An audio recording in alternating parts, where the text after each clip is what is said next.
સ્વાગત છે ફરીકવાર આપણી યુટ્યુબ ચેનલ નકુમરીશની અંદર। આજના વિડીયોની અંદર વાત કરીએ ખેડૂતો માટે ખુશીના સમાચાર મળી રહ્યા છે।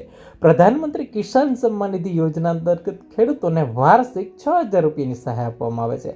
એટલે કે દર 4 મહિને 2,000ના હપ્તા છે ખેડૂતોના ખાતામાં જમા થતા હોય છે મિત્રો। અત્યાર સુધી ખેડૂતોના ખાતાની અંદર ટોટલ 21 હપ્તા જમા થઈ ગયા છે મિત્રો। અને આગળનો જે 22મો હપ્તો છે મિત્રો એ તારીખ 13 માર્ચ 2026ના રોજ મિત્રો જે ગુવાહાટી આસામથી છે માનનીય વડાપ્રધાન જાહેર કરશે। એટલે કે આગળનો જે 22મો હપ્તો 2000ની સહાય છે મિત્રો 13 માર્ચના રોજ ખેડૂતોના ખાતાની અંદર જમા થઈ ગયા છે મિત્રો।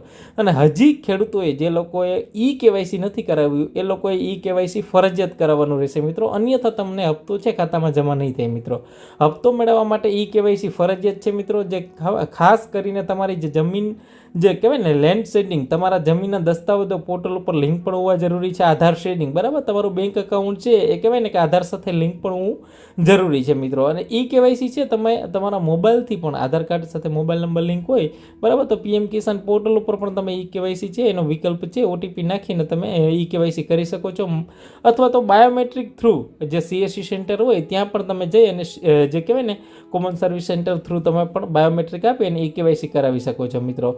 તો ખાસ જે ખેડૂત મિત્રોને કેવાયસી બાકી હોય તો એવા ખેડૂતોએ ખાસ કેવાયસી કરાવી લેવું। આગળનો જે 22મો હપ્તો છે એના ખાતામાં નહીં જમા થઈ જો કેવાયસી બાકી હશે તો ખાસ તમામ ખેડૂત મિત્રોને નમ્ર જે અપીલ છે કેવાયસી બાકી હોય તો અવશ્ય કરાવી લેવું આગળના 22મા હપ્તા માટે મિત્રો। આગળનો 22મો હપ્તો છે 13 માર્ચના રોજ ખેડૂતોના ખાતામાં જમા થઈ જશે।